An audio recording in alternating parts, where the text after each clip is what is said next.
This is Anna Kellish with Realty World, Knox Realty Group, and I'm with Hajar Bonnet. I'm a mortgage loan officer at Modern Mortgage in E-Town. Today we will discuss renting versus buying. We will talk about the pros and the cons for both. Right. Okay. Hajar, why don't you get us through the pros when it comes to renting? As a renter, I used to rent myself. I'm sure Anna at some point too. Renting has a lot of advantages. You have the flexibility of being able to kind of move from area to area. If you are career driven, you're not tied up to one spot. That way, if you got an offer from California, you're ready to move the next day. I'm sure there's more that you want to...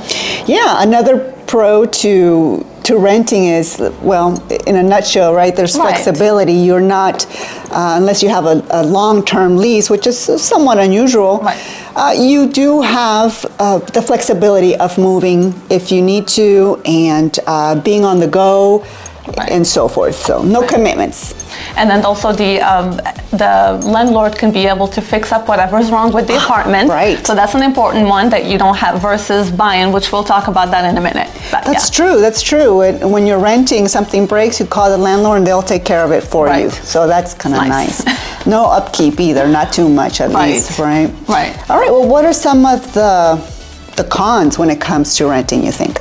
Well, the things that scares me about renting is that you're at the mercy of the landlord's budget and goals. He can start you off with $800, and then when a growth happening in the area like we have right now, it can increase to pretty much double.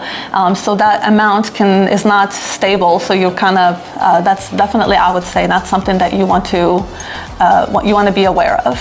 Another con to renting is the fact that you don't have much freedom with what you do with the place. You might be limited to not hanging, too much on the walls, not painting, not having a place to garden perhaps, if that's something you like to do.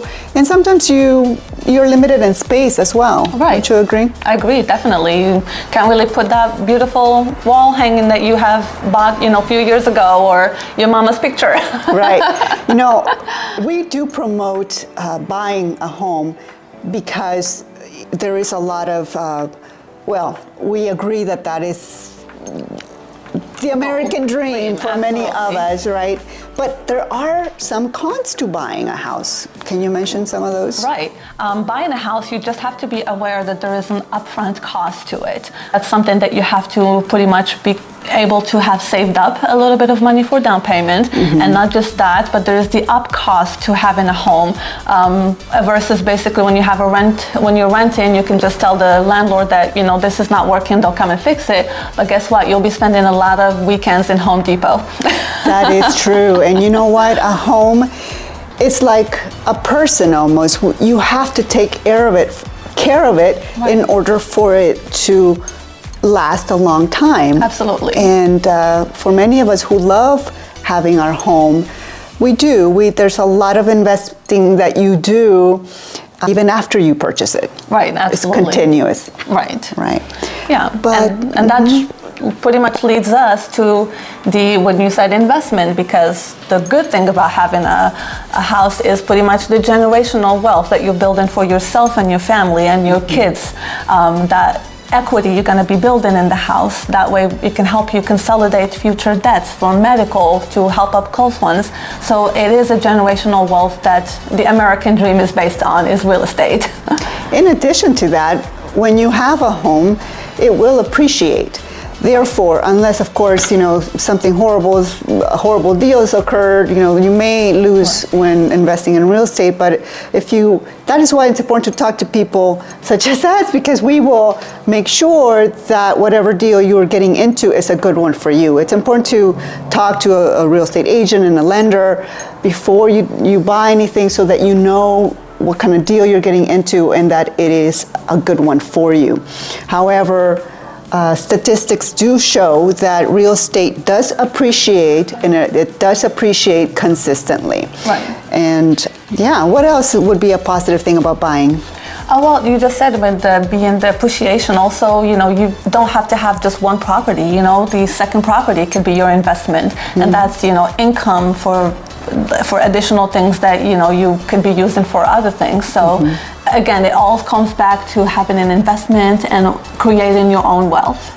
Right. And you know what? For some, it may just be the freedom of having your own home, gardening outside, painting the colors, whatever color you want. It can be as simple as that.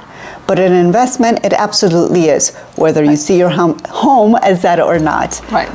Anyway, I hope you've liked this video. Please let us know down below whether you liked it or if you didn't like it, what you would like to know more about, what questions you have, and what else?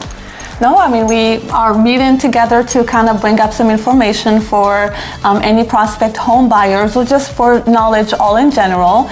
We'd love your feedback on this video and let us know if we can communicate with you guys. And it was fun talking to you. Thank you, Anna, for having me over.